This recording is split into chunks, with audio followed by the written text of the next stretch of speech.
We will hear argument first this morning in Case 24-249, AJT versus Osseo Area Schools. Mr. Martinez. Mr. Chief Justice, and may it please the Court, the District has conceded Ava's question presented. Both sides now agree that the ADA and the Rehabilitation Act apply the same legal standards to all plaintiffs, and that it's wrong to impose any sort of uniquely stringent test on children facing discrimination at school. That concession fully resolves this case. The Eighth Circuit rejected Ava's claims under Monahan's two-tiered asymmetric approach. That ruling can't stand.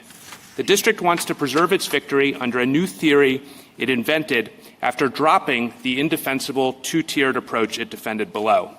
Now, they say that the statutes apply a bad faith or gross misjudgment test to all plaintiffs, not just school children protected by the IDEA.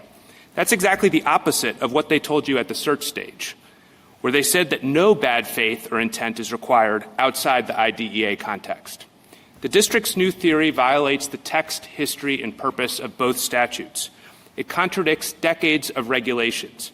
It defies at least 5 precedents of this Court and decisions from virtually every circuit. It would also revolutionize disability law, stripping protections from vulnerable victims and gutting the reasonable accommodations needed for equal opportunity.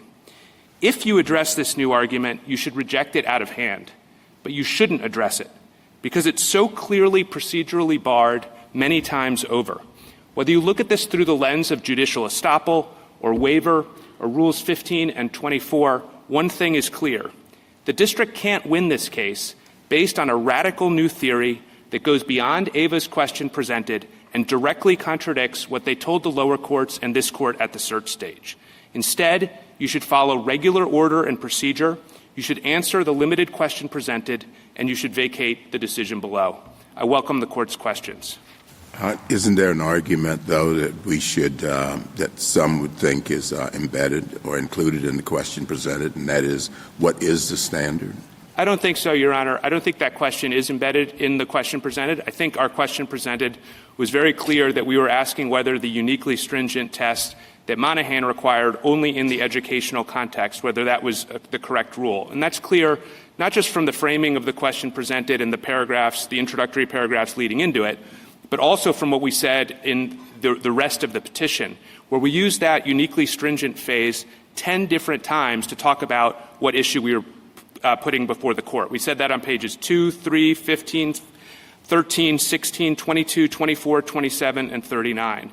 It's not just us, though. We understood our question presented that way. The other side also understood it the same way. So when they responded to our petition and they responded to our question presented in their cert papers, they took the case on exactly those terms. They argued about the circuit split. They argued about the merits. They said this case was narrow and was only going to affect a sliver of plaintiffs who were in Ava's position, children facing discrimination at school. Now, though, they're trying to make this case about everyone, about 44 million Americans with disabilities who are protected by reasonable accommodations and who would suffer under the bad faith and gross misjudgment test that they're putting before the Court for the first time. Well, if that's true, counsel, then nobody is defending the position that you challenged. Is that right?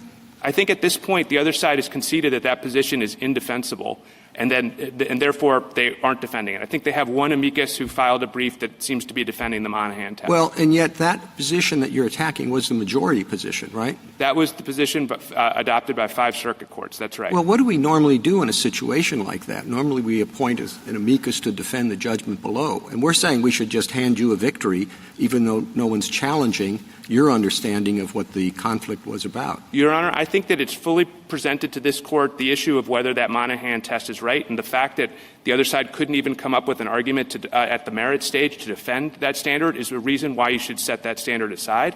It's not a reason to kind of have a do-over or appoint an amicus. I think it's true you sometimes do appoint an amicus in that circumstance. I think you usually do it when the other side is no longer defending the judgment as opposed to the reasoning of the opinion. So I don't think that sort of situation applies here.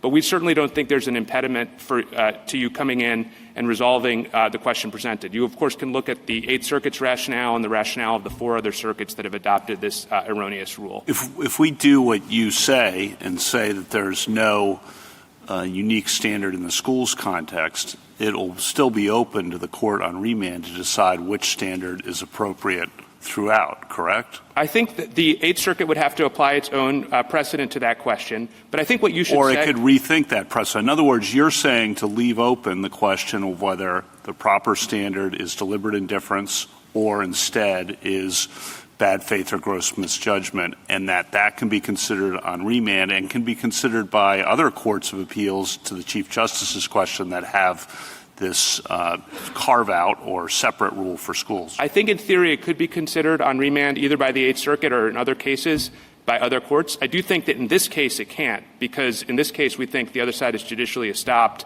from changing positions on which they successfully avoided en banc review in the Eighth Circuit. Point taken on that. And then can you explain the delta between, on the one hand, deliberate indifference, at least as the Solicitor General defines it, and bad faith or gross misjudgment on the other hand? Because the way they define deliberate indifference sounds a lot like someone acting in bad faith. Your Honor, could I just add one additional comment on your earlier question and then answer that one? I think the other thing is when we're asking you to get rid of the Monahan two-tiered approach, I think it would be valuable and important for you to say not only that that approach is wrong, but that the rationale under which it was adopted, the rationale being that the IDEA context requires this sort of special rule in this context, is wrong. And I think that would help provide guidance to the Eighth Circuit and other courts. With respect to what the test is, it's a little hard to fully understand the other side's test because they've characterized it in so many different ways that kind of seem to flip-flop depending on what court they're in and what brief they're writing. As I understand their current theory— No, just put aside what is the difference between deliberate indifference and bad faith? So I think as I understand their bad faith test, it requires motive, which in their brief they describe in various places as requiring a sinister state of mind or something approximating a bare desire to harm. And so I think that's an animus-type test that requires more than the knowledge that there's a substantial likelihood Deliberate of indifference, as the Solicitor General at least is articulating it, and I don't know if you agree or disagree, you would have to know that you have a legal obligation to do something, or substantially likely, and still not act. So and I think if you know you're supposed to do something as a matter of law and don't act, that's sounds like bad. I think you can ask the Solicitor General to elaborate on their theory. As I understand their test, which we think is the majority test, you don't have to know the law. A mistake of law is not a defense. You have to know the facts that would constitute a violation of the law, and then you have to be indifferent to those facts. And I think it's a fair question to ask the SG how they would characterize it, but that's certainly how I understand the test. I'm not sure where any of these tests come from, because mens rea is generally willfulness, which requires knowing what the law is, but the statute doesn't talk about willfulness. Motive, intent, we don't care about motive. We've said that repeatedly in a bunch of different contexts. It's, do you know you're doing the act, and are you intending to do the act? If it violates the law, you're guilty. Pardon the pun, this is a tort, but you're responsible. Or you do it knowingly, knowing that you're doing the act. So I don't know where the bad faith comes from.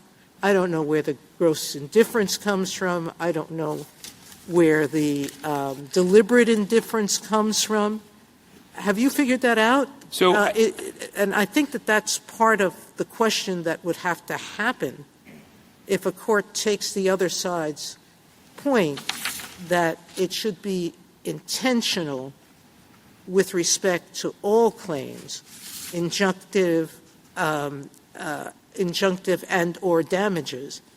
So I take their point that maybe you need intentional conduct for an injunction, but I don't even know why you need anything else. Right. Justice Sotomayor, we agree with that, the impulse underlying that question. I think those are some great questions for the other side. I think what I would say on this is that— Yeah, but you're here.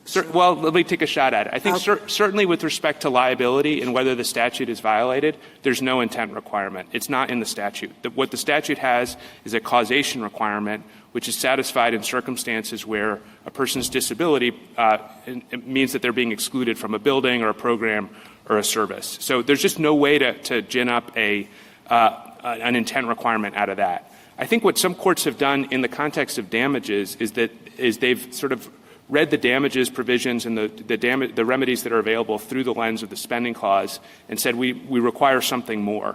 And because we require actual notice to the recipient of federal funds before we cut off federal funds, we should require some form of notice. And so in the Title IX context, courts have applied a deliberate indifference type standard. And we think that's sort of the uniform rule, or at least the almost uniform rule. It's applied by 9 circuits in this context. What the other side has, though, is a bad faith and gross misjudgment rule that is literally, it comes out of nowhere, like nowhere. No court has ever embraced that test as a standard under, other than the 5 circuits that we're arguing about here. No court has ever embraced that test in any other context under the discrimination laws, and we think that's a very high standard to meet. I think you're going too far, though. Meaning, I don't know why you can't have an intentional failure to reasonably accommodate, because that's what discrimination is. And accommodation is, I'm not letting you use a program that you're otherwise qualified for because I'm not letting you get to the program. Either you're not providing a ramp or you're not providing an instrument that I could use. By its own definition, that's intentional conduct, isn't it?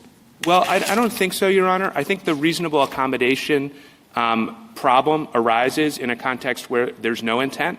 And I totally agree with what the other side said on page 30 of their brief in opposition and what this court said in the Choate decision, where it recognized that the statutes provide, and this is page 30 on their brief, the statutes prescribe at least some unintentional yet harmful conduct, and talked about Choate, which itself recognized that the Rehabilitation Act targets unintentional discriminatory acts like architectural barriers.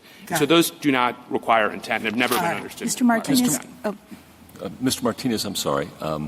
Just to follow up on that, I take your point that we don't have to address any of this on your theory of the case. But deliberate indifference is often deliberately indifferent to somebody else's discrimination. It's usually a supervisory type liability.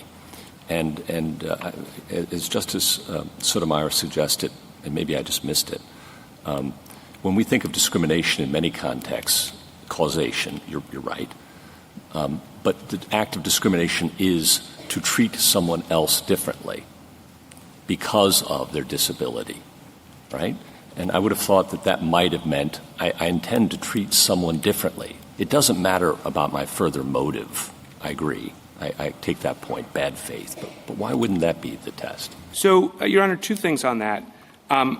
First of all, I guess what I would say is with respect to the need for intent in every context, what actually helped this whole area of law click for me was reading your decision in the Cinnamon Hills case, which was explaining sort of the theory of reasonable accommodation. I'm glad you remember that because I'm not sure I do. Well, it was actually a very thoughtful opinion that really kind of teased out the differences between disparate intentional treatment and reasonable accommodation claims. And what you said in that opinion was that sometimes formal equality isn't enough. And in the disability context, it isn't. Mm-hmm. And the reason for that is that you can have people discriminated and excluded by reason of their disability, even though there's no intent. And so because you have a disability, you're not able to take advantage of a program.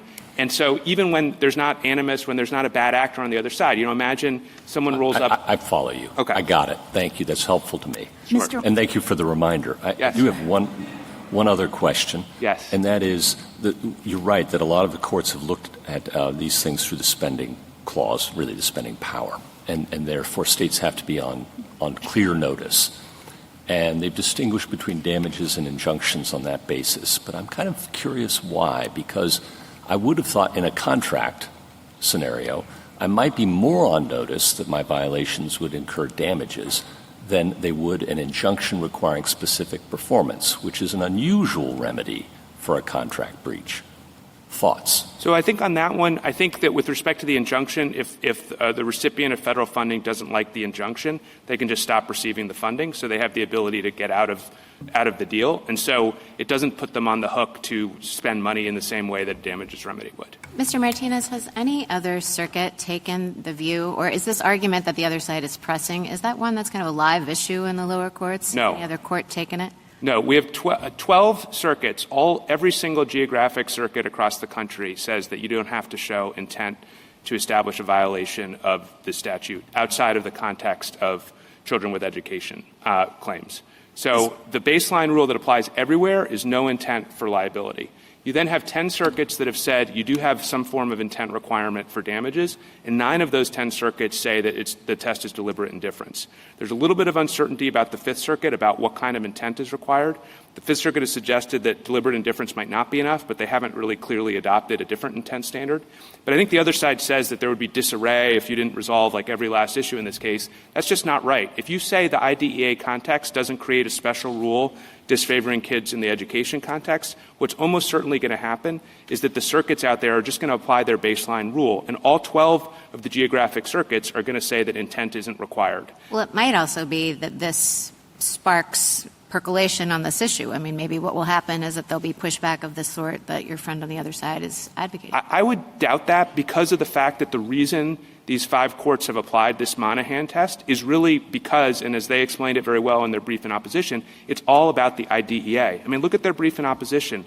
The first paragraph is all about, like, this is an IDEA case. And they're basically trying to interpret these statutes in circumstances where kids have protections under the IDEA to give them fewer protections under the ADA and Rehabilitation Act. I understand, Mr. Martinez, why they did that before Smith v. Robinson and the congressional response to that. It's basically the same rationale that the court used in Smith v. Robinson. But once that happened, Smith v. Robinson and then Congress's repudiation of it, why didn't those courts go back and take a look at their own precedent? So Monahan was, of course, before Smith versus Robinson.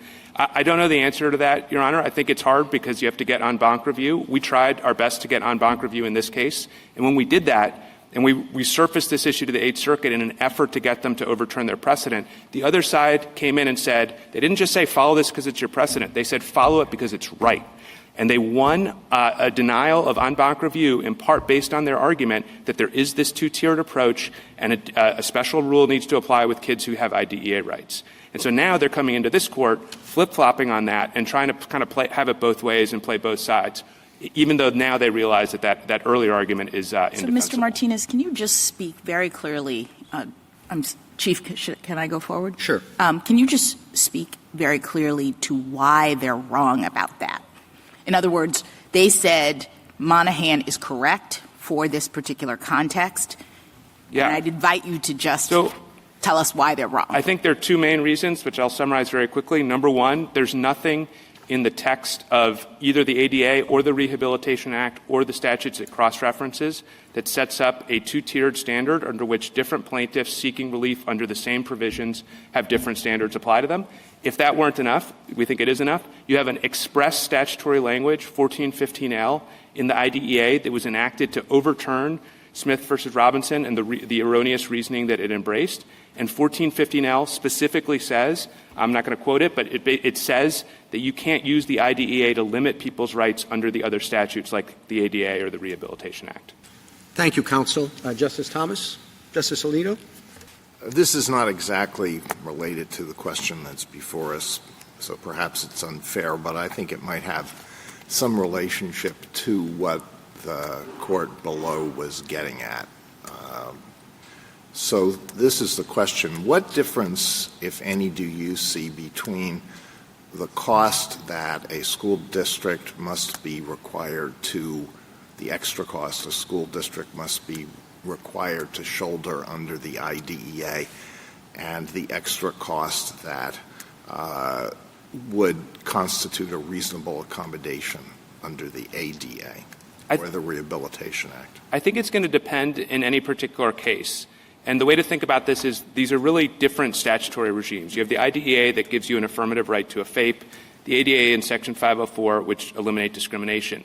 Depending on the case, it may be that the IDEA gives you more than the other statutes in one context, and the other statutes might give you more than the IDEA in a different context. Here, I think with respect to the monetary relief that's at issue, it really, the statutes overlap to some extent, but they don't overlap with respect to the statute of limitations. And so we're trying to take advantage of the statute of limitations that Congress gave us with respect to the ADA and the Rehabilitation Act, which allows us to go back further in time than the 2-year statute of limitations under the IDEA.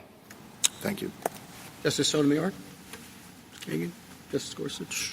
Justice Kavanaugh? A couple follow-ups. You agree that there's an intent requirement for damages claims, but you say it's deliberate indifference, correct? Your Honor, in our opening brief, we did not take a position on that.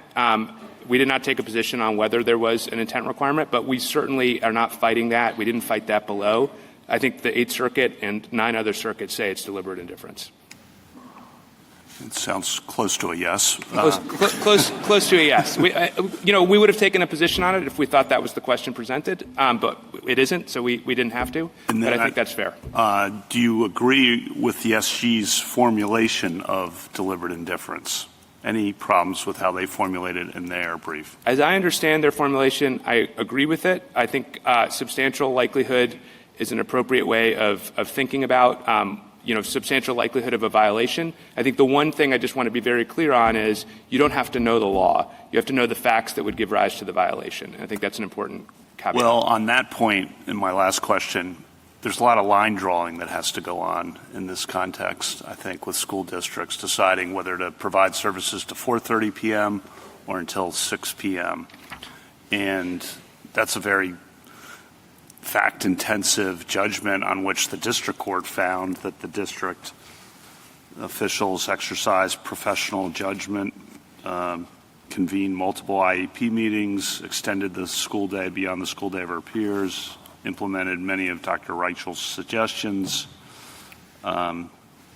Failure to provide extended schooling till 6 p.m. at home was at most negligent, is what the district court found. And I guess it's hard to know how you say where you find the line for deliberate indifference, or that it's substantially likely to be a violation when it's this fact-intensive reasonableness kind of inquiry. So how should a court think about that? In other words, the court on remand, if it's applying deliberate indifference, how should it think about it as related to these facts? Well, I think the first thing I would say is we love the fact that we have appellate courts, and the Eighth Circuit in this case said, looking at those same facts, that we may well have established deliberate indifference. So it took a different view.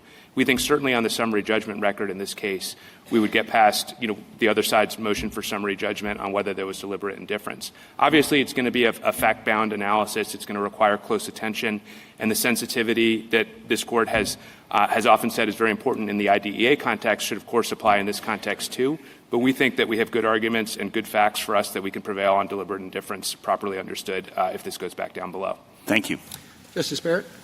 Justice Jackson? And, of course, your overall point is that courts already consider deliberate indifference on facts in other contexts. That's right. They consider it on other facts in other contexts. And Justice Gorsuch asked, isn't it only the case when you're talking about supervisory type liability? And I would just say, I should have said this earlier, Justice Gorsuch, but I'll say it's also true in other contexts, like the prison context. When you're assessing Eighth Amendment claims, dealing with medical treatment or conditions of confinement, when you're looking at the prison's own conduct, you apply the deliberate indifference standard there. And so, yes. Thank you. Thank you, counsel. Ms. Reeves? Mr. Chief Justice, and may it please the Court. There is no sound basis for applying different intent requirements to Title II and Section 504 claims brought in the school context. The texts of those provisions apply to qualified individuals and provide relief to any person, and do not distinguish among different contexts. And if there were any doubt, 20 U.S.C. 1415L makes clear that Title II and Section 504 rights are not restricted or limited in the education context. Respondents no longer dispute these points. Instead, they ask this Court to adopt a breathtakingly broad rule and hold that a plaintiff cannot bring a Title II or Section 504 claim in any context without proving intent to discriminate. No court of appeals has ever adopted that rule, which would entirely eliminate all Title II and Section 504 reasonable accommodation claims. This Court should reject respondents' attempt to belatedly insert such wide-ranging issues into this case and instead merely hold that students are not required to satisfy heightened intent standards in the school context. And respondents' arguments are wrong on the merits in any event. The text, context, history, and purpose of Title II and Section 504 do not require a plaintiff to prove intent to discriminate to bring a claim. I welcome the Court's questions.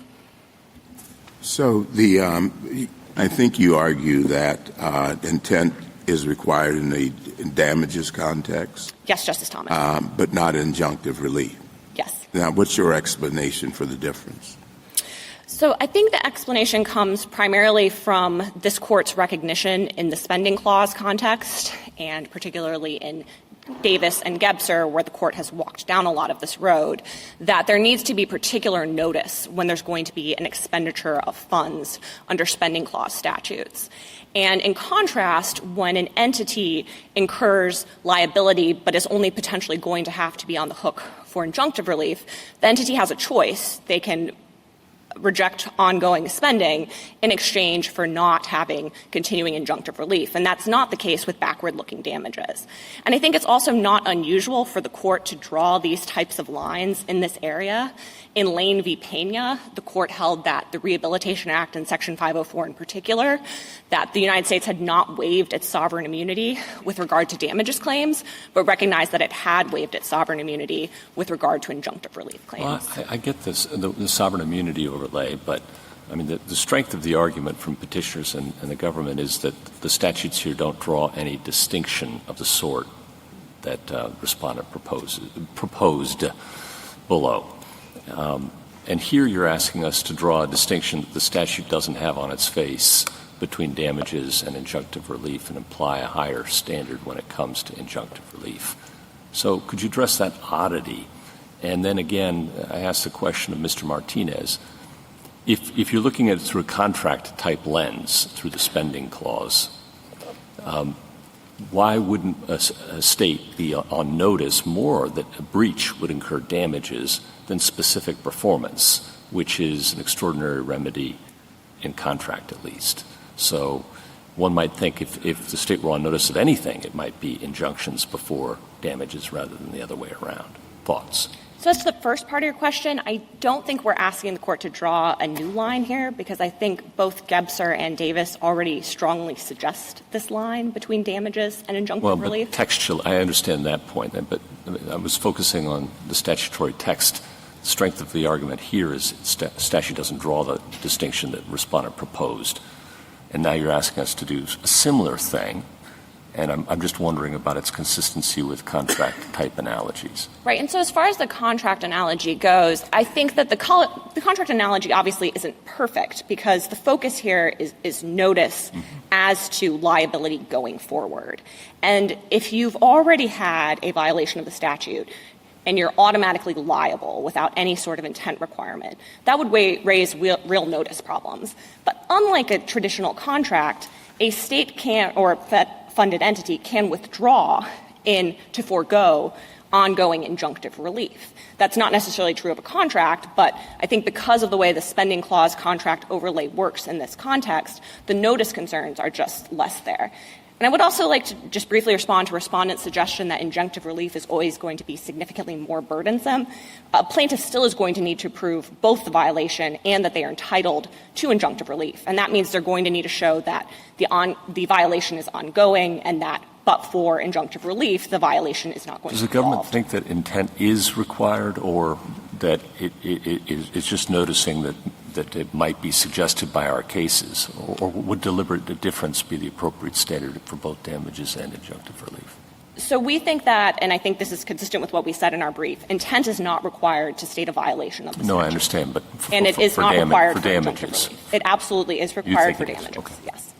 But your argument doesn't turn on that today, right? I mean, I'm trying to understand whether to rule in favor of petitioner or the government today, we have to take a position on deliberate indifference, or whether there's a difference between damages or injunctive relief. I didn't understand the question presented in this case as it currently exists to require us to rule on any of that. That's correct. We don't think the court has to rule on any of that, because we do think this was teed up on the assumption that there are baseline standards. The court doesn't need to get into those. And the question is just whether there's a heightened intent standard that applies to all claims in the school context. In that regard, do you have any concerns that no one is here defending the position of the majority of circuits who address this question below, or am I the only one? Mr. Chief Justice, I don't have any concerns about that. I do think you have the reasoning of the decision below, you have the reasoning of Monahan, you have the reasoning of one of the amicus briefs in support of respondents, you have respondents' brief in opposition, which actually did take this head on. And I honestly don't think there's a lot more to be said for the bad faith or gross misjudgment standard. It just, there's no basis for it in the text, particularly in light of Section 1415L. And I think there's perhaps a reason that respondents have shifted positions because it is so hard to defend. So I don't think this is a situation in which there's a close question that this court should be worried about that no one is actually defending. Why do you think no circuit has changed its position? If it's so obvious that respondent has just completely given it up and jumped overboard, why are all these circuits sticking with it? I honestly think that's a good question. Having read all of these cases post-Monahan and then post-Section 1415L, it really just seems like courts of appeals haven't grappled with it. And maybe it's because of how some of these cases were litigated and 1415L wasn't pointed out to the courts. I do find it somewhat surprising, but I don't think that's a reason for the court to, suggest that the bad faith or gross misjudgment heightened standard is appropriate. And I'll ask you the question, the question that the government always gets asked. Difference between your position and Mr. Martinez's? I think the primary difference is that, while we don't think the court has to resolve this in this case, we absolutely believe that intent is required for damages claims under the ADA and Title in Section 504. And we think that deliberate indifference is a way to prove that intent. And I think I took my friend to not be taking a clear position on that here or in his briefing. How would you describe the difference between deliberate indifference and bad faith? So I'd like to take this in a couple parts, both as to the whole standard and then each part of the bad faith or gross misjudgment standard. So deliberate indifference requires actual knowledge of that a federally protected right was substantially likely to be violated and failure to act. That we think is just a standard intent requirement. It doesn't require any sort of animus. So look at the bad faith or gross misjudgment standard. I think, first of all, as a whole, it's been rarely applied. It's only been applied in this Monahan line of cases. And for that reason, I think it's a little bit under-theorized, whereas deliberate indifference has been applied across the board to Title II and Section 504 cases, other than some circuits in this context. And then if you break out the two parts of the standard, I think that bad faith appears to have an animus requirement, which we just don't think is consistent with the text of these statutes. It's not consistent with things the court has said in cases like Murray versus UBS Securities, that discrimination generally doesn't require animus. So we think that's too high of a standard. And then if you get to the gross misjudgment part, I think that's very unclear. Respondents suggested in their brief in opposition that just looking at it on its face, it doesn't require intent at all, and that would be a problem. And then respondents in their merits brief cite two cases that are over 100 years old that don't even use gross misjudgment. They use gross mistake. To Justice Barrett's question about the circuits, is there a case out there that failed under the bad faith standard that you think would have succeeded under the deliberate indifference standard? Well, the Court of Appeals below here thought that it probably made a difference. So I think that's a good example. I think I can give you an example of a case sort of going the opposite direction. So we cite the 11th Circuit's decision in Lease in our briefing. And in that case, the issue was whether there was failure to provide a reasonable accommodation in the form of a sign language interpreter for a patient at a hospital. And the court found that there was enough to go to trial because there was deliberate indifference, because these individuals had repeatedly requested an interpreter. But there was no indication in that decision that any of those choices made by the hospital were backed by some sort of animus on behalf, animus discriminating against individuals with disabilities. So I think that case, while it got to go to trial under our standard, wouldn't necessarily get to go to trial under respondents. Thank you, counsel. Justice Thomas, Justice Alito. What do you think was the impulse that led so many lower courts to adopt the standard that you find to be completely unsupported? So I think the initial rationale was the one the court laid out in Monahan, the Eighth Circuit laid out, which was this desire to harmonize the IDEA with Section 504 and Title II. And I think that might have been understandable, and obviously this court found that logic compelling in Smith.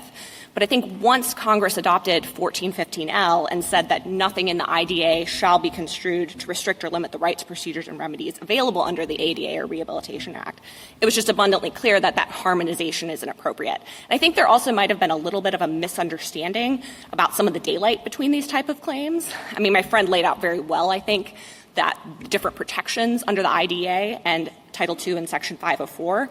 But there are some claims you just can't bring under the IDA. So if an individual is on grade and they don't need any special education, they're not going to get anything under the IDA. But if they're using a wheelchair, they are going to potentially need a reasonable accommodation under the ADA. Don't these two statutes proceed along very different lines? Under the IDEA, the school district must provide a free, appropriate public education. That can be extremely expensive, right?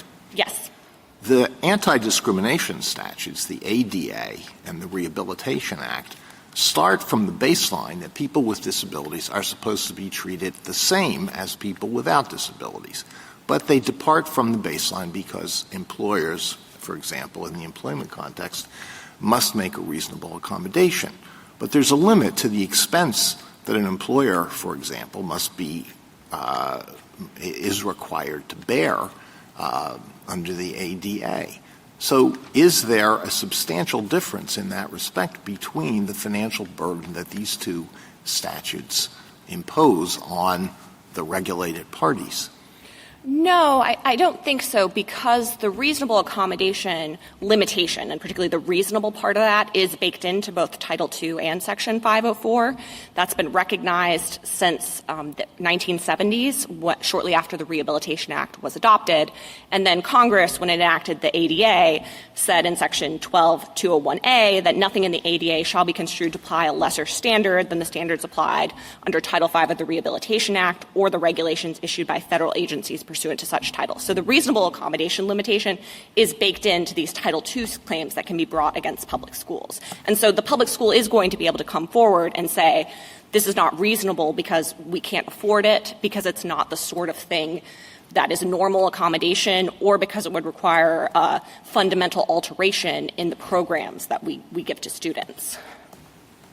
Well, let me just give you one other example. I don't want to belabor this too much because it's a side point. Suppose an employer, a place of employment is open from 9 to 5.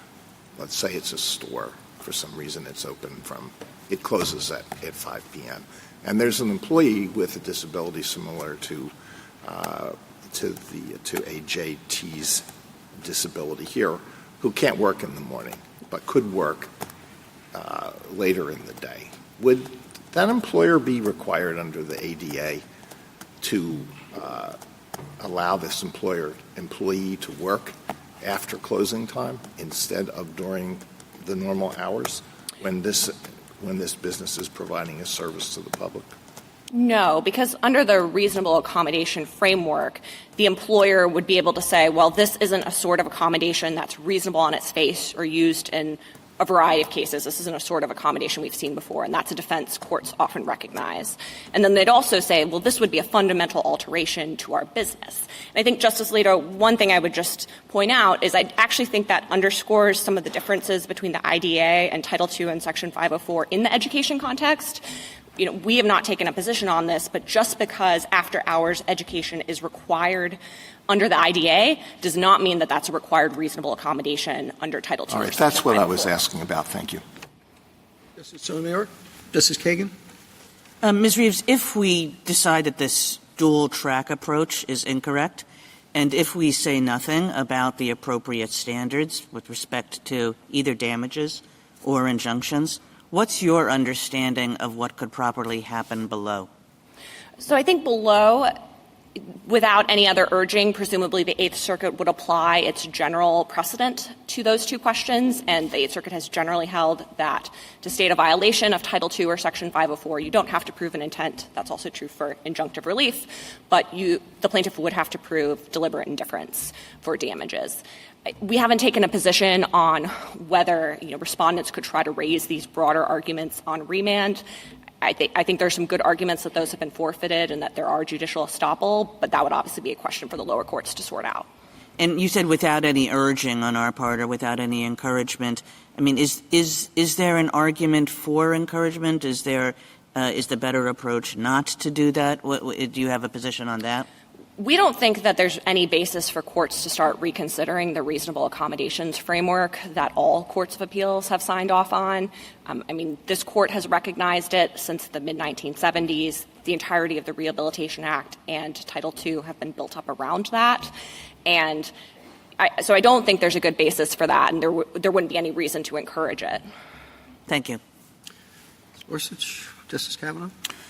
You said that clear notice was important, I think, in this context in damages claims. And the other side says that your framing of deliberate indifference, in particular, actual knowledge that a federally protected right was substantially likely to be violated. They focus on substantially likely. That does not give, in this context, school districts clear notice of what they have to do, particular, something like this, 4:30 p.m. or 6 p.m., and that it's therefore, and you're talking about reasonable accommodations and line drawing to Justice Alito's question. How do we deal with that? Well, as an initial matter, I think the deliberate indifference standard is significantly clearer and gives more notice than the proposed bad faith or gross misjudgment standard, where we don't even know if the second component requires intent or not. And deliberate indifference is much more well-established. Just on the question, though, this standard is not exactly crystal clear. At least that's what the other side says. School districts, to Justice Alito's point, are going to be in the hook for substantial expenditures, and they want just notice. Tell us whether we're substantially likely to violate the law. How are they supposed to determine that? So a couple of responses to that. So first of all, I do think, this is an actual knowledge requirement, and it is failure to act, a deliberate choice not to act. And when it comes to actual knowledge of your legal obligations, correct? So it's not actual knowledge of the law, but it's actual knowledge, and I think this is consistent with normal intent standards, that your actions are illegal, or your actions are likely to violate someone's rights. So it's not that you have to know the precision of, and this is a tricky area in many areas of law, but I do think that with the substantial likelihood standard, as this court has described it in Davis and Gebser, is going to require, a more than 50% assurance that a violation is going to occur. And that means that you've kind of made a mistake as to the whole reasonable accommodation framework. And I would just point out that because we're just talking about injunctive relief, the kind of worst case scenario here is if the entity mistakenly, denies a reasonable accommodation and it turns out they should have granted it, they'll just have to grant it going forward unless there is, this high level of deliberate indifference. Like the standard builds in the ability for school districts to make significant mistakes and not be held liable for damages. Sorry to belabor it. One last question. If a school district says, I don't know whether the council for the school district says, I don't know whether the law would require us to go to 6 p.m. or 4:30 p.m. I just don't know. I don't know how that will be assessed. Can a court then say that they acted with knowledge that a federal right was substantially likely to be violated? I don't think so. I think that would fall into the kind of bureaucratic inaction or negligence buckets, which are not high enough to be actual knowledge. Thank you. Justice Barrett? Justice Jackson? So in your exchange with Justice Kavanaugh, it seemed like the intent factor or element was taking on a lot of work in terms of figuring these kinds of claims out. And I really thought that in the reasonable accommodations framework, that it's an interactive kind of engagement, that when a person has a disability and they say, I need this accommodation, there's like a back and forth between the employer, the school district, or whomever. And so it's not really like a surprise coming out of nowhere and it's all about intent. It's really, I thought, about arguments related to whether or not this particular accommodation is reasonable under the circumstances. So I do think the bottom line inquiry is going to be intent, but I think you're absolutely right that in a school context in particular with a disabled child, there's going to often be a lot of back and forth between the school district and the student, and that may often, be relevant to showing intent. And I think some of these cases that we've cited, like the Lease case I cited earlier, intent there was possibly shown by the repeated requests for a reasonable accommodation and failure to grant those requests. So let me just ask this. If we say there's no heightened standard here, and that the regular standards apply, and let's say the Eighth Circuit has adopted deliberate indifference in this context, the ADA claim could then proceed in the sense that it's not barred because we don't have this animus. Would there be then some engagement around whether or not this particular accommodation was reasonable? Yes, I think that would be appropriate on remand. So we obviously haven't taken a position on how this should come out. Yes. But I think what would happen on remand is, as to petitioner's injunctive relief claim, the court would need to go through the analysis and see, whether this was in fact a reasonable accommodation request that was denied, and then if yes, whether the requirements for injunctive relief are met, and then if yes to the liability question, would also need to go through deliberate indifference as to her request for damages. Thank you. Thank you, counsel. Ms. Blatt. Mr. Chief Justice, and may it please the Court, this Court should affirm Monahan. Bare IDEA violations do not support liability under Section 504 or the ADA. Instead, the defendant must have acted with discriminatory intent. Monahan correctly described that intent as bad faith, which is the longstanding term for actions done for an improper reason, here disability. 504 and Title II require discrimination by reason of disability. This Court has held that the nearly identical text in Title VI requires intent to discriminate. Petitioner acknowledges that because the law here expressly incorporates Title VI rights and remedies, discriminatory intent must be shown to get damages. But petitioner departs from that intent requirement for liability and injunctions. That's wrong. When Congress wanted intent-free liability, it said so expressly. In ADA's Title I and III, Congress spelled out reasonable accommodations, intent-free claims, and barred damages without intent for employers and altogether for hotels and hot dog stands. Congress did not plausibly disfavor states and localities in Title II. This Court should decide the correct standard. The petition ends with, quote, "What standard should apply under the ADA and Rehab Act is a pure question of law. It should be resolved in this case." That's a quote. We agree. And reversing Monahan would expose 46,000 public schools to liability when for 40 years they have trained teachers, allocated budgets, and obtained insurance, all in reliance on Monahan. Every good faith disagreement would risk liability, or even the nuclear option, the loss of federal funding, which is over $100 billion. The district cares deeply about Ava and gave her more service than any other student, even before this litigation started. Such good faith efforts should not support discrimination liability. I welcome questions. Is this the same argument that you made below? Yes. So let me take you through, again, I had an out-of-body experience listening to what we argued. But in the rehearing petition on page 1, the school district argued Monahan is required by the text. On page 26 of the brief in opposition, we said Monahan is required by the text. We quoted the text, and we said it requires discrimination intent. We cited Title VI because this statute expressly incorporates the rights and remedies of Title VI as intent was required. We cited Sandoval, which is your seminal case under Title VI, which holds the nearly identical language requires discriminatory intent. Now, to be sure, page 27's ongoing and the rehearing petition and the red brief still argues from the top of the mountain that this standard makes particularly good sense in the school context because the other side in their complaint, this goes directly to Justice Alito's question on paragraphs 118 and 133, say just because you violate the IDA, that is ipso facto a violation of the ADA and Rehabilitation Act. So we've always said that you owe deference to schools, and this standard makes sense. And I can talk about how Monahan arrived. Monahan makes complete sense. It's a caricature and not an accurate description of that case. It starts with the language of the statute and said when you have a mere violation of the requirement to provide a free and appropriate education, that is not necessarily discrimination, quote, the statute solely by reason of discrimination. Something else was required. Now, the court chose bad faith for a reason. Bad faith, by definition, means an improper purpose. The only purpose that is prohibited by this statute is is disability. No one, no case, no site has ever said that's animus. Again, that's made up, hence out-of-body experience. Ms. Blatt, Yes. I'm over here trying to really figure out what you argued below. Sure. And the many, many times that I understood you to be pegging your argument to the unique elements of this particular environment. Correct.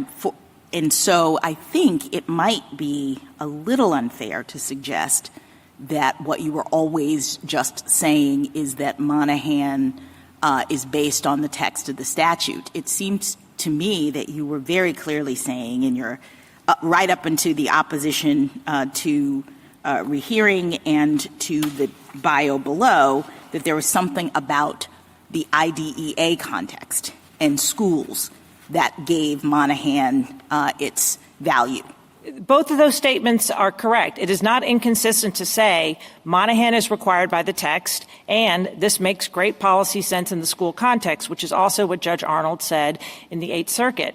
The disconnect is there's this it's a lie to say that we never defended Monahan by the text. It's on page 26 of No, I'm not. opposition. I don't think the argument is that you never defended it by the text. Well, what is a lie and what is inaccurate? If I could just get this out, please. What is a lie and inaccurate is that we ever said in any context that this court should take the same language and define it differently depending on context. That is not true. There is no statement. They adding words to our mouth. We never said you should have a double regime. What the school district has said, which is what Monahan said, You believe that Mr. Martinez and the Solicitor General are lying? Is that your oral argument? Yes, absolutely. It is not true that we should be more careful with your words. Okay, well, they should be more careful in mischaracterizing a position by an experienced advocate of the Supreme Court, with all due respect. Counsel, I'm quoting from their reply brief where they say that, with citations, what you said that the secondary education was a, quote, unique context, quote, giving rise to a unique subset, quote, calling for a, quote, different standard. Correct. That seems to me to be I'm sorry. Now, where does it say that quoting for a different standard? That part we never said. Are they quoting? Well, they've got quote marks around it. Where's the page?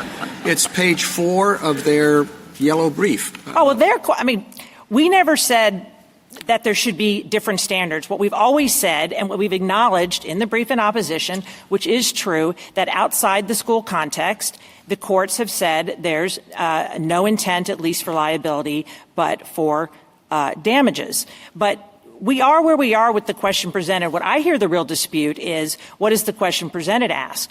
And the question presented, we read, is what is the correct standard? Now, to be sure, they add the pejorative term uniquely stringent. But had the question said, should this court adopt a uniquely stupid bad faith standard? The question would still not be, should courts adopt uniquely stupid standards? It would be, should courts adopt the bad faith standard? Ms. Blatt, in order to say it's uniquely stupid, I think you would have to point to at least one other circuit that has actually applied the bad faith standard in a different context.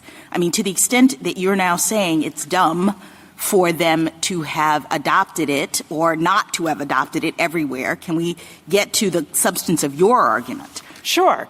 Our definition of bad faith is discriminatory intent. No, I understand, but has a single other standard circuit applied that outside of this particular context? So, well, no, in the sense of the circuits that are applying outside the school context, including the Eighth Circuit, don't apply bad faith. They apply no intent, deliberate indifference. And is your argument that bad faith should apply everywhere?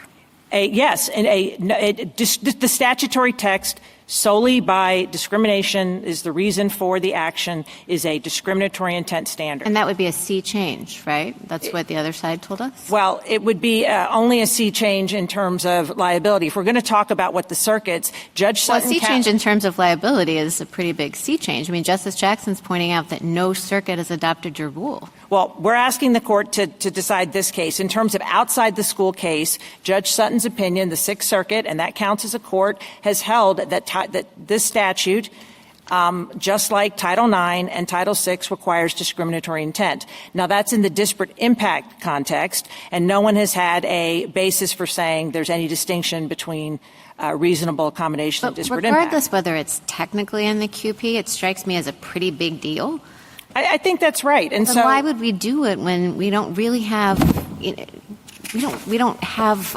this didn't come up until their reply because they didn't understand it to be the QP. We don't have other circuits that have adopted the question. As I suggested to Mr. Martinez, it's possible that if we decided this case in his favor, that then when it goes back below, this argument that you're making here will be made, and then it can follow our traditional way of letting it percolate up. And then we can address it when we have more information. But this seems like a really pretty big deal. I think it's everything you said I agree with, except for the blue brief and the government's brief said that the statute that you have to apply the plain text. So lo and behold, we looked at the plain text. In terms of how you want to decide the case, absolutely you need to make clear that if you're just going to reverse, that the Eighth Circuit is free, notwithstanding its precedent, to either level down like the other side wants and apply the no intent, deliberate indifference outside the school context, inside the school context, or level up. On the level down, level up point, you're defining bad faith so it doesn't require animus. Correct. So you're, I think, lowering bad faith from what some people might think bad faith encompasses. But no one. Some people is just this conversation. No court has, these courts have said. Some judges. They said it requires discriminatory intent. No one has said animus. Okay. I'm just making the point. You're saying bad faith does not require animus, correct? Okay. And then the SG defines deliberate indifference to require actual knowledge that that it's substantially likely that you're violating the law. And I'm wondering, bad faith as you define it, without a requirement of animus, and what they say is deliberate indifference, I'm having a little trouble seeing a case that would actually come out differently under those two things. Well, sure. And this is the problem with their deliberate indifference test. And this goes to Justice Jackson. No court, no context except the prison would ever use a deliberate indifference test for intent to discriminate. Intent to discriminate is you have to intend to discriminate. Their test is you could have no intent to discriminate. You could be obsessed with a scandal. You could have budget concerns, but you were deliberately indifferent to some unidentified percentage that a student asked for extra test time and you gave 30 minutes instead of 60 minutes. Well, if you think that there's a substantial chance that 60 minutes might be it, but in good faith you want to, one circuit has held 30 minutes is enough, there's damages liability. That is insane. That is not an intent to discriminate. That is just either a disagreement about what the law requires or you had some sort of weird problem that had nothing to do with a child's disability status. You just were deliberately indifferent. If you're going to follow Title VI, and this is the Fifth Circuit. The Fifth Circuit said, I don't know what this deliberate indifference is. Title VI requires intent. There's no scenario where deliberate indifference has ever meant discrimination in and of itself as opposed to you're deliberately indifferent to a teacher's or student's intentional sexual harassment. We agree you could have a deliberate indifference if there was supervisory liability to discrimination against the disabled. Why do you think that's taken hold in all the circuits outside the school Easy. context? They cited this case called Monell. I mean, that's just wrong, weird, mistake. So then they said, well, Davis and Gesber said deliberate indifference, and they just misread it. I mean, the Fifth Circuit got it right. So if you're going to rule against us, at least wipe the slate clean and say, if you're going to they want to say you have to follow Title VI because they don't make difference in terms of parties and you have to use intent for damages, then intent for damages should be intent to discriminate, just like Title VI. And we do think there is no textual basis. They raised a lot of policy stuff between an injunction and injunction and damages. But federal funding is now a big deal. They could say one good faith disagreement with the IDA is enough to cut off all the school district's funding just because they disagreed. Or actually, no, they could just got it wrong. Their view is all funding in any school, even Harvard, any school, the entire funding be cut off because they didn't fix the elevator long enough. Like the elevator was there, but it was broken for 2 months or 2 weeks. Failure to reasonably accommodate liability. And now federal funding is a big deal. No government has ever threatened the loss of federal funding based on the Rehab Act, but you don't need anti-Semitism anymore. Or encampments, you can just say you violated the reasonable accommodation. Now, this is a big deal, is what Justice Barrett's saying, so I understand that you don't want to take on this case, but I didn't bring this petition. This petition said decide the standard, and then cited your article, Justice Kavanaugh, saying you look at the plain text. So I can't be faulted by like what Judge Arnold did and pick up the text and it says solely by reason of discrimination. Ms. Blatt, I think we have to really be fair about what the question presented in this case actually is. Sure. It did not say decide the standard. I'm reading. The question presented is whether the ADA and Rehabilitation Act required children with disabilities to satisfy a uniquely stringent bad faith or gross misjudgment standard when seeking relief for discrimination relating to their education. So that can have two meanings. One, you could put all the emphasis on uniquely stringent. Should this court adopt a uniquely stringent standard? Oh, and it's called bad faith. Or it could mean what we think the end of the petition said it meant. Should a court adopt the bad faith standard, which is uniquely stringent? And the last line of their petition says you should decide what standard applies in this case. Now, if you want to read it as should courts adopt uniquely stringent standards, then you're right. The parties And you're agree. saying that's not the way you read it when I'm looking at page 27 of your bio, which says the bad faith or gross misjudgment standard is an appropriate exercise of discretion. Most importantly, it accounts for the unique nature of claims like petitioners, that is, claims by students with disabilities regarding the appropriateness of their IEPs. And you go on at length in talking about the unique nature of this particular context and why it would justify having this standard as opposed to the standard that all the courts have applied in other contexts. Well, that's why page 26 precedes page 27, which I think you're reading from, and page 26 says the Court of Appeals decision below is correct. And it's correct because of the text, it's correct because it incorporates Title VI, and it's correct because it's been definitively interpreted in Alexander versus Sandoval, which is a pretty big deal for the uniquely worded Title VI case. But, Justice Jackson, there's no disagreement that we've always said that there is a big problem with the other side's argument in the school context because every IDEA disagreement now risks the loss of federal funding and injunctive relief. And so, yeah, that is a big deal. And in terms of damages, that's a big deal, too, if you have a deliberate indifference standard, which, to be fair to us, does not apply in any other context. So there's no question that there's an incoherent big mess of a regime because this court started out in Davis saying that this is not an affirmative action case. And then you had Choate, which is maybe not Exhibit A, but it's Exhibit B for what this court has called the bad old days. And that case has a lot of dicta that talks about reasonable accommodation. Monahan was decided after Davis, before Choate. Can I just focus your attention on that? Because I don't understand why you are really pressing this idea that discrimination claims in the context of reasonable accommodations and disability aren't something unique. I mean, I thought the Alexander versus Choate line of thinking was that you can have discrimination in this context, say differently from maybe racial discrimination or gender discrimination, when an entity that is responsible for accommodating someone with a disability doesn't act. That you have benign neglect, meaning you're not doing it out of some sort of intent to treat this person differently. In fact, what you say is, I'm treating this person the same, and the same is a world in which they can't walk up the stairs and they can't see the board and they can't do the things that everybody else can do. In the discrimination of disability context, the requirement of the law is to treat them differently.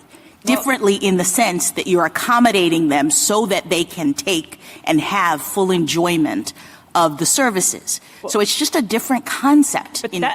With respect, that's not the statute Congress passed. And if you just look at Title I and Title III, they have oodles and oodles of explanation of what a reasonable accommodation is, multi-part definitions. No, but the whole idea of accommodation that's is not unique. in the statute. Accommodation is not in the statute? 504 and Title II? No. That's what this, I mean, no.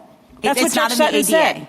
It sure as heck is not in the statute. The word reasonable is not in the statute. The word accommodation is not in the statute. This passive voice reading has got to be incorrect because it would bring all disparate impact claims under. You read disability discrimination statutes to not be requiring accommodation for people with disabilities, that it's just about discriminatory intent, meaning not treating these people the same as everyone else. Correct, and that is glaringly obvious when you look at this seminal statute of the ADA, because Title I for employers, Title III for country clubs and hot dog stands have not only reasonable accommodations provisions, Justice Jackson, but they don't make hot dog stands liable for damages. And a made-up judicial damage remedy comes from thin air. Ms. Blatt, the answer to this is probably clear since you called the two-tier test stupid. But I just want to clarify. You agree there's no two-tier test? Correct. Okay. So there is what Justice Gorsuch has sometimes called radical agreement on that point. Okay. There's radical agreement. What there's radical disagreement on is the question presented. And if you just say, and I know it's sometimes easier for you to say we don't have to do a lot, but you're cause real harm to the parties who don't have Supreme Court counsel and lower courts who get confused when you just remand and say we just remand. So if you could at least set the slate free, well, it is part of your job, Justice Kavanaugh, to set the law sometimes. And I understand it's easier for you and you have a lot going on not to set the law. Ms. Blatt, yeah. I confess I'm still troubled by your suggestion that your friends on the other side have lied. Okay, let's pull it out. Yeah, I think we're going to have to here. And I'd ask you to reconsider that phrase. At oral argument, if I might, was incorrect. Incorrect is fine. Well, lying. People make mistakes. Okay. You can accuse people of being incorrect, but That's lying, fine. Ms. Blatt, if I might finish. Sure. Lying is another matter. Page 1 of your brief in opposition. Yep. As applied to the provision of idea services, the overlap between these statutes leads to a conceptual particularity that exists only in this context. Yep. That seems to suggest you're arguing for a unique rule. Page 2. For more than 40 years, courts of appeals considering this unique subset of ADA and rehabilitation claims, directly challenging ideas, educational services have widely recognized that plaintiffs must establish more. Yep. That scheme requires plaintiffs to show that school professionals acted with discriminatory intent by demonstrating that their decisions were premised on bad faith or gross misjudgment.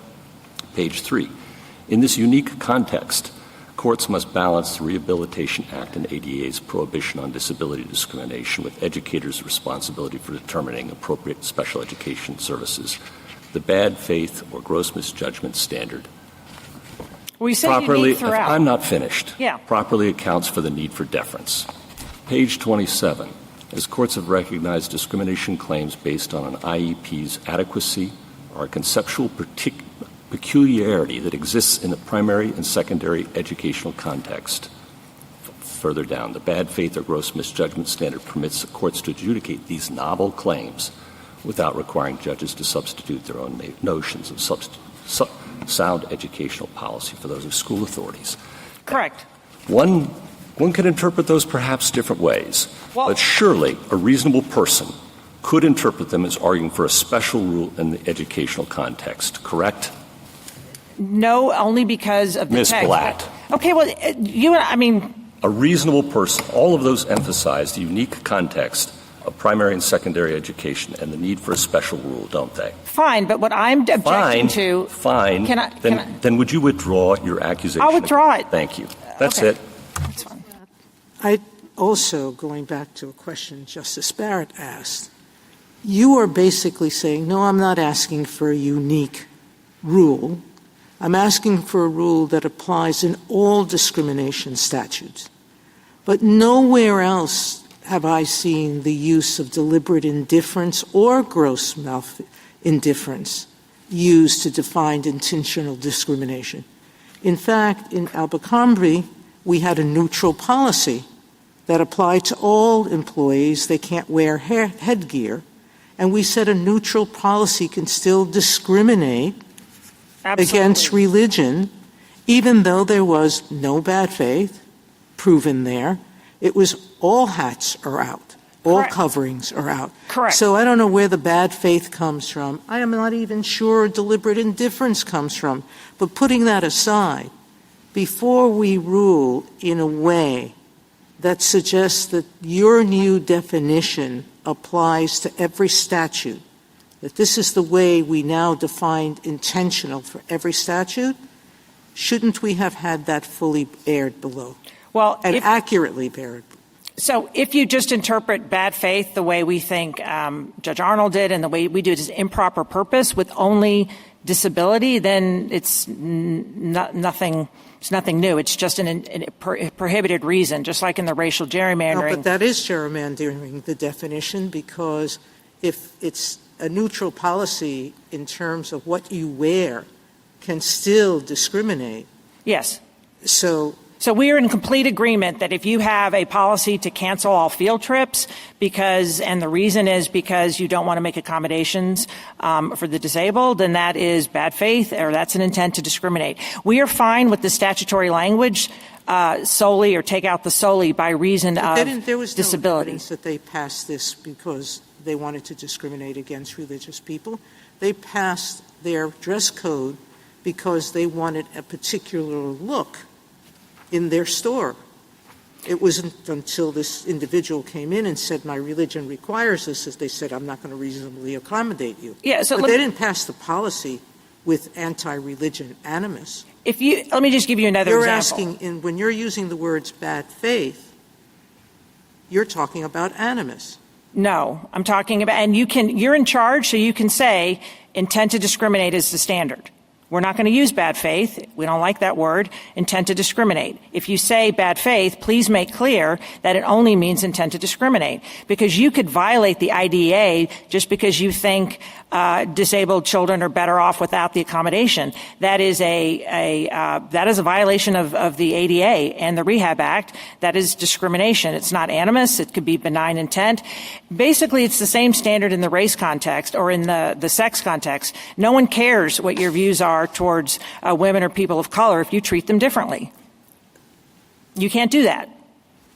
Counsel, it would have been nice to have known that we were biting off that big a challenge. I agree. But in terms of what we had to do when you granted cert was look at the text, and then the blue brief said that there is no intent required. They cited the definition of what a qualified individual was and said— By the way, intent's not even an issue here, because there wasn't an injunction or the lack of an injunction challenged here. They got the injunction under the IDEA, didn't they? They want more. Well, we can put aside whether they want more, but the only thing before us on the decision below is whether it's an intent standard or a heightened standard. Right? I think that's fair because it's a summary judgment standard, so that's the way I would put it if I were you, is say all you have to decide is summary judgment. And our point on the damages is part of their whole shtick is that this statute incorporates Title VI. And they say, and that requires intent. And so we are saying, and again, back to defense of the red brief, when both the gray brief and the blue brief say that no intent is required under the statute, we said that's wrong. Well, I'm sorry. Go ahead. No. I was going to say the choice is not one standard or another. I would have thought from the framing of the whole case, the question was whether you have a different standard in the educational context. And if that is, and I agree, if that is the way you define the question presented, then the parties are in radical agreement. If, as we read and the last statement of their petition said you should resolve the standard. If you don't want to resolve the standard, then you're correct. There's not much to decide. But you are overturning, in effect, the law of 5 circuits that affects 46,000 schools. And there are 8 million kids that are covered by the IDEA, and there are 30,000 of these complaints. And their view is every IDEA violation is a violation of the statute. Now, they say there may have been another violation, but that is the theory. And in terms of the unique context, what Monahan says is if you violate a free and appropriate education, that's just not necessarily discriminatory. It could be based on budgets. It could be based on you just disagreed what the accommodation was, as was the case here. And the court in Monahan said you need to show discriminatory intent, and it used the phrase bad faith, meaning the improper purpose. But I agree. If you read this like Ames, where there was no defense of decision below, then you don't have a lot to do. But we're here radically defending the decision below, which we've done in the rehearing petition and in the brief in opposition and in the red brief. You don't think it was that you might have violated Rule 15.2 of our rules that requires counsel of its obligation, quote, respondents, to address any perceived misstatement of fact or law in the petition that bears on what issues properly would be before the court if certiorari were granted. Where in this brief do you say Monahan is consistent outside the unique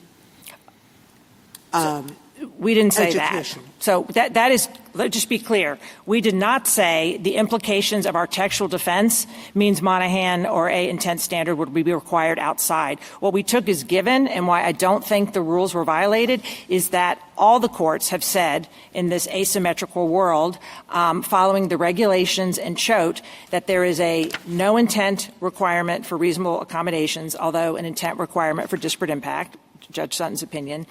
And then all the circuits but the Fifth Circuit have said there's deliberate indifference or intent because of the Title VI incorporation.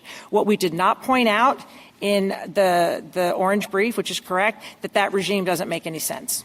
So that's right. We didn't point that out because it was only when, we're here briefing on the merits, and I think you would want Respondents' Counsel to defend the decision below. The decision below is based on the text. So we started with the text. And what I think the other – sorry. Where do you think that the petitioner says that a violation of the IDEA necessarily constitutes a violation of the ADA? It's JA 20 and 24, paragraphs 118 and 133. So it's not in the brief. It's in the complaint. I would just say it's not – I'm sorry, paragraph 118 and 133. Now, paragraphs 119 and 134 say – the ADA and the Rehab Act were violated other ways, but part of their complaint is just the violation of the IDEA. It just says the violation of the IDEA itself is a violation of the other statutes. And we would hope that you would clear that up, that can't possibly be right, because the IDEA can go way beyond what might be a reasonable accommodation. And I also think it's not clear from their brief on deliberate indifference as to what statutorily protected right, either the reasonable accommodation right or the IDEA. And I think, in fairness to them, it's both. Thank you, counsel. Justice Thomas? Justice Alito? Well, I won't have another opportunity to question Mr. Martinez, so perhaps he could address that in rebuttal if he sees fit, whether he is arguing that a violation of the IDEA necessarily constitutes a violation of the ADA. What the complaint says is that the district's violations of the IDEA also violated plaintiffs' rights under Section 504 of the Rehabilitation Act, and he says the same thing about the ADA. Yeah. And again, it's important to school districts that you make clear, if you can level set, that the mere bare violation, because that is the thrust of Monahan, is that a bare violation does not necessarily violate the statute. Thank you. Justice Sotomayor? Justice Kagan? Justice Kavanaugh? You say the statute requires intentional discrimination, Title II, and the Rehabilitation Act. The Solicitor General says, yes, that's right. Deliberate indifference is an intent standard. I just want to respond to that? Deliberate indifference is not an intent standard. Okay. For discrimination. It can be an intent standard in the prison context. If you know someone's dying and you don't do anything, that means you intentionally acted. But you could intentionally act. Deliberate indifference can be evidence of a discriminatory intent. But just because you deliberately don't respond to a parent's complaints doesn't necessarily mean you intend to discriminate on the basis of disability. Well, right. And I think the way the Solicitor General then defines deliberate indifference is why at least I see the delta here is pretty small, because they say you have to know that you're violating your legal obligations or what's substantially likely to be your legal obligations. That's really... But then they said that you don't have to know the law. So in other words, if a parent says, high school, you're violating your legal obligations. That is true. They did say you have to know your legal obligations. They said you didn't. Maybe I misheard them. I heard them say you don't need to know the law, and I know that's what my friend for the petitioner said. You don't need to know the law. I don't know how you can know. This is a helpful question, by the way. Yeah. I don't know how you can know that a federally protected right was substantially likely to be violated without having some idea what the law provides. Well, we would welcome that if you're going to have a deliberate indifference standard, that it be as high as possible. Because if you have these, again, what the school districts are worried about is because you have good faith disagreements and all. I mean, these are really tough cases in terms of, how much support. Here, she had 10 specialists. So these are just tough cases. And so the question was how much support she should be given at home. I guess what I'm getting at is deliberate indifference can be fairly protective, as defined by the Solicitor General, fairly protective of school districts in the sense that the law's not like you open a code book and it tells you, go to 6 p.m. You have to decide what's reasonable. If you would define it that way, that would be great. I mean, we would appreciate that, although we do think if you're going to incorporate Title VI, I mean, you're now just saying the Fifth Circuit is wrong. The Fifth Circuit said, I don't know, Sandoval looks like it says intent. It doesn't say deliberate indifference. And these are all spending clause statutes. So Title IX, Title VI, the Rehab Act, the Affordable Care Act incorporates all these. And this is one area. And Justice Barrett is correct. This is a big, messy area. So I don't blame you for not wanting to get into it. But we would at least appreciate that you make clear that there's a level set, particularly on damages. Thank you. Justice Barrett? Justice Jackson? Yeah, I'm still struggling with how you account for the language in the disability discrimination statutes that goes beyond discrimination and discriminatory intent. And so I'm looking, for example, at the Title II language, which says no qualified individual with a disability shall, by reason of such disability, be excluded from participation in or be denied the benefits of the services, programs, or activities of a public entity or be subjected to discrimination by such entity. And my understanding of the way at least that courts have been interpreting this is you don't need discriminatory intent in a situation in which a person is alleging, for example, that they have been excluded from the participation. And you seem to be suggesting that you still have to have that element in some way. And I'm confused by that. Sure, and you have to start from the fact of what is Congress's authority to even pass Title II. It's not a Commerce Clause legislation. Well, it's important because it looks like it's Section 5. And if you so you have to see it through the lens of Congress's power under Section 5. But even putting that aside, if you don't read it, if you just look at Titles I and Title III, where they spell out disparate impact, and so that if you read that statute in the passive voice to require disparate impact, all the disparate impact and reasonable accommodation provisions and definitions and contours are all superfluous. So if you just looked at, I actually think this case is easier under Title II because you don't have the Choate baggage. But if you just look at Title II, it's an easy case that there is no reasonable accommodations requirement at all. That's our stronger cases under Title II, because Titles I and Title III are so chock full of the contours, and there's no reasonable requirement in II. So it's made up. It doesn't say you have to reasonably accommodate. On the other side, they say the definition is remove structural communications, transportation barriers, and auxiliary aids. But there's no word reasonable in there, so it has to be read in when it's actually defined in great details in 1 and 3. What it means to modify the program, what an undue hardship is a 4-part test, and what is readily achievable as a 4-part test. Thank you. Thank you, counsel. Rebuttal, Mr. Martinez. Your Honors, I'm not going to dignify Ms. Blatt's name-calling here with a response in kind, though I appreciate that she withdrew the charges here, although perhaps a bit under duress. I do want to address whether we were incorrect in characterizing her position, and the answer is absolutely not. You heard her say today that she was radically defending the Eighth Circuit's decision in this case. Well, that decision includes footnote 2, which expressly characterized Monahan as applying a higher test, a 2-tiered test. So if she's radically defending that, then she's radically defending the 2-tiered approach that I think she said was completely wrong.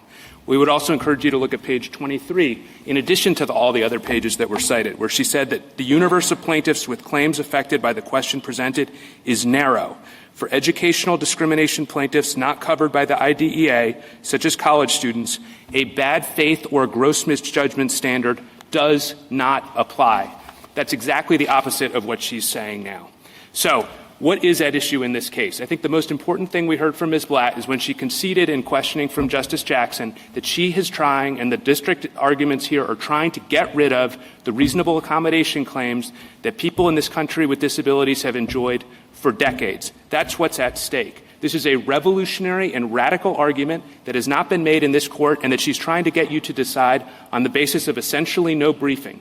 The question of whether reasonable accommodations are required is easy.